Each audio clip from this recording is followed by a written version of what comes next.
Hello and नमस्ते everyone. आज म हजुरहरूलाई कसरी क्युबेसिक प्रोग्राममा एभरेज अफ थ्री नम्बर्स तीनटा नम्बरको एभरेज कसरी निकाल्ने भन्ने प्रोग्राम सिकाउन गइरहेको छु। त्यसको लागि हजुरले सिएलएस लेखेर इनपुट लेख्नुहोस् र युजरसँग पहिलो number माग्नुहोस्, first number.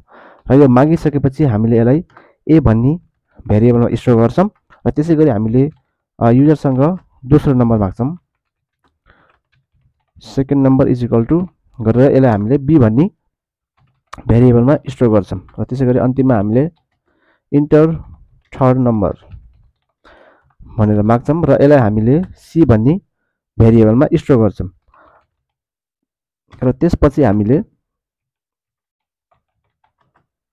Average is equal to गरेर तीनटा नम्बरलाई जोड दिन्छौँ, ए प्लस बी प्लस सी गरेर यसलाई डिभाइडेड बाई तीनटा नम्बर, त्यसैले हामीले यसलाई 3 ले डिभाइड गर्छौँ र अन्तिममा इन्ड गरेर यो प्रोग्रामलाई रन गर्छौँ।